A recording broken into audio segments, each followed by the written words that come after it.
Top of the morning folks, today from the Reddit Rainforest. What is the biggest oh holy duck moment you have had?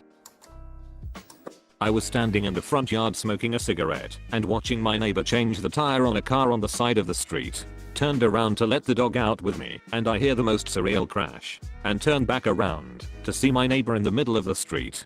The car he was working on somehow made it into the yard across the street and my mailbox had been replaced by a car. I ran to my neighbor in the street hoping to help him. Barefoot. Lots of glass. I did not feel a thing. In the short time it took me to get there I knew it was hopeless. His brains were on the street. I half picked him up and held him while his adult children came running to him. When they got there I ran to the other car that was currently in my yard and I pulled the girl who was driving out of the car and pinned her on the ground. She was trying to run around and I did not want her to injure herself. I fished my phone out of my pocket and called 911. Even though I could hear the ambulances, I wanted to make sure I was doing everything right. She looks me in the eyes and says please do not call the cops. All I could muster was you just murdered someone. The EMTs get there. I go inside and for the first time I absorbed everything that happened. I held a dead man. I held a murderer. I did not help, but I did what I could. I broke down. I called my roommate and urged him to come home because I could not be alone. He said he was on his way and I broke down, literally clinging to the banister and crying. Got rear-ended in a hit and run while taking an exit off 395 and got spun around. Had no control of the car at all and just saw the wall coming faster and faster. I was fine. My date was fine. My car was royally ducked. I woke up in an ambulance this past Monday. Turns out I had a seizure. Almost got shot during army basic. We were doing the bounding live fire lane, in which you and another soldier repeatedly bound behind cover to an objective while shooting pop-up targets. There's a drill sergeant behind both of us watching. IDK what happened, but not even halfway across the lane. He yells bounding. I respond got you covered and proceed to fire at the targets. The other guy decides to say duck everything that the sergeants have been smashing into our skulls when it comes to moving with a loaded weapon. That is, when you get up to move up. In training, you're required to flip the weapon to safe, get your goddamn finger out of the trigger well, and duck and keep the muzzle pointed down range / directly in front of you. This guy did not do any of that. He starts to move. Him behind a burned out car firing. Next thing I know ducking round hits the hood of the car him kneeling behind. Followed by my bad bro. I almost malarkey my pants. That was not even more than 2 feet from my face. The drill sergeant that was assigned to watch him did not pay attention. But it turned out when he was bounding, he managed to trip over a wheel well, clenched up and squeezed the trigger, while of course the barrel was pointed towards me. Never saw my drill sergeant truly angry before. She grabbed that ducker by the back of his Kevlar vest, old as malarkey, but have a handle on the back to drag battle buddies, and dragged his ass off the range, and was just short of beating him. Needless to say, he was not allowed a weapon for a while after that incident. I received a phone call saying my girlfriend had been in a plane crash. My heart stopped. I was then told she was alive, and not hurt physically but really shaken up. No one died in that crash, but several had broken arms and legs. Before then I loved to fly. That was 14 years ago, and I avoid flying as much as possible now. A buddy of mine and I went skiing at Ski Apache near Ruidoso, New Mexico a few years back. The mountain pass to the ski area is a steep and winding road. While we were skiing it started snowing, and by the time we were ready to leave the road had iced over completely. A very slow and long line of cars was slowly making its way down the mountain when we departed. We did not have tire chains, but we were in a Ford Bronco, so thought nothing of driving down the mountain. At first the drive down the mountain seemed fine, but soon we started sliding on the ice. Rather than attempting to stop the Bronco we just crawled along slowly, tapping the brakes at hardest to make sure they did not lock up. Maybe 10 minutes into the drive things started changing, and the Bronco was sliding on every corner and the brakes started locking up every time I tapped on them. We put the transmission into low to help slow it down but nothing was helping, and we just barely made it through each curve without sliding off the road. Soon the long line of cars started stopping ahead of us, and we had trouble slowing enough to avoid a collision. To make matters worse, we started sliding toward the unprotected edge every time we slipped. This went on for just a few minutes when we realized we could no longer control the Bronco at all. It was slowly sliding toward the edge and we were going with it unless we jumped out and let it go over the edge. Just before we were about to jump I spotted some rocks near the edge. I told my buddy to grab the wheel and take the driver's seat when I jumped, and if it did not stop to jump out after me, I jumped, grabbed the rocks, and shoved them under the front tires, stopping the Bronco just a couple of feet from the edge. When I called my mom after a mass shooting in my hometown and expressed my shock, she told me she was at the shooting and the shooter was on top of her. I slammed to the ground shaking and at a loss for words. She was next to the very last person to get shot before he started to reload and was tackled. He'll never forget, and still cannot forget, the feeling that his gun was pointed at her. He pulled the trigger, and nothing happened. He'll also never forget how grateful I'm for those two brave men that stopped the shooter. Thank you Bill Badger and Roger Salzberger. Dancing on the ice singing Jehovah.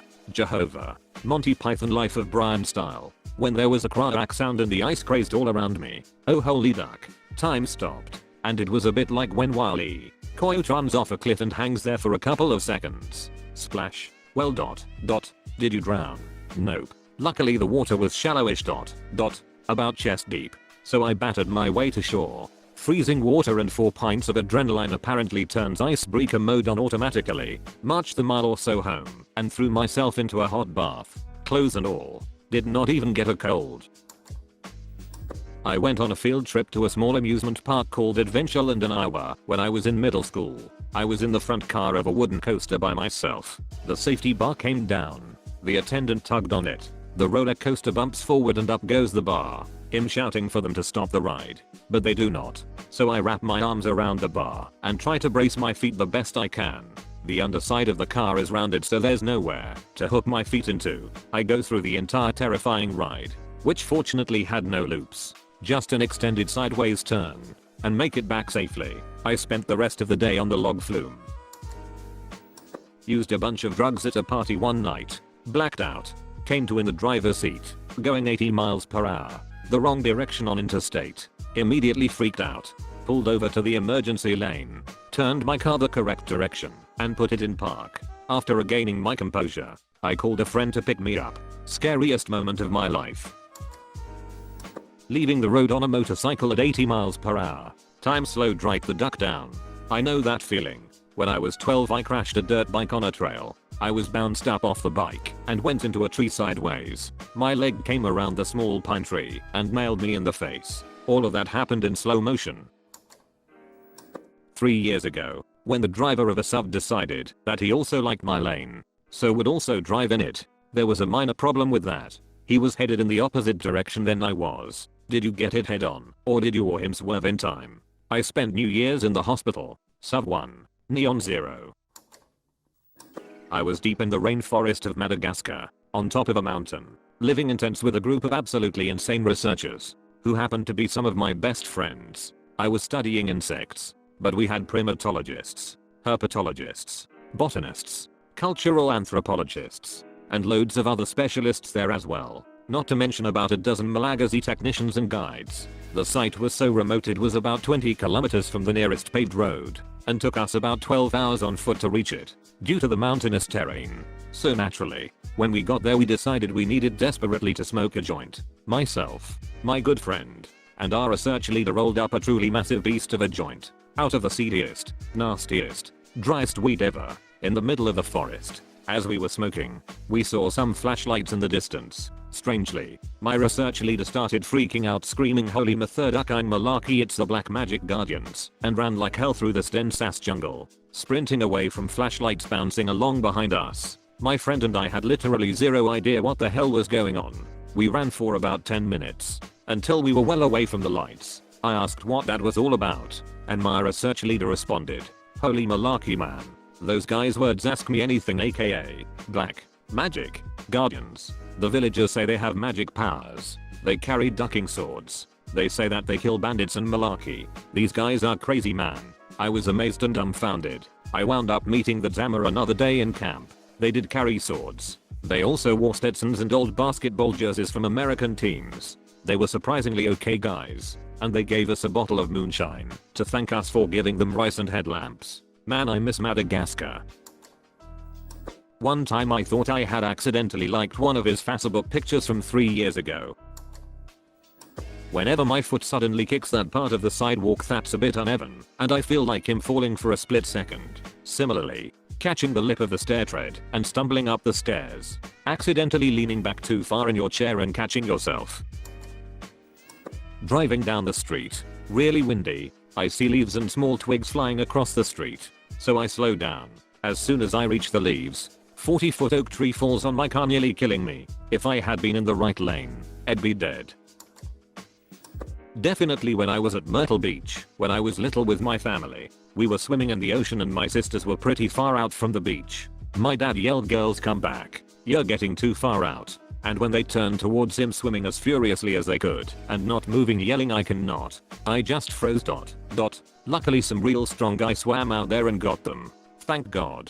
Sounds like they got stuck in a riptide. FYI everyone, if that ever happens, swim diagonally against the current. It would not take as much effort as swimming directly against it, and eventually you'll escape the current. When a lady crossed into oncoming traffic and hit me head on with her Volkswagen. I was on my motorcycle and she hit me right in the dick. Broke my bike in half and damn near broke me in half too. With some sort of reflex, I screamed, "Oh duck."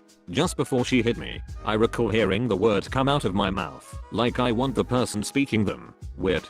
Second to that, or maybe just as scary, was fourth heroin overdose. I did too much and I knew it immediately. Hit me like a ton of bricks and I went down. 461 days clean now from all drugs and alcohol. www. Yes. Mama, my up is area. You made it until the end of the video. Click the thumbs up button since you made it until the end. On screen there should be some more videos similar to this. So either go do something else or watch another video.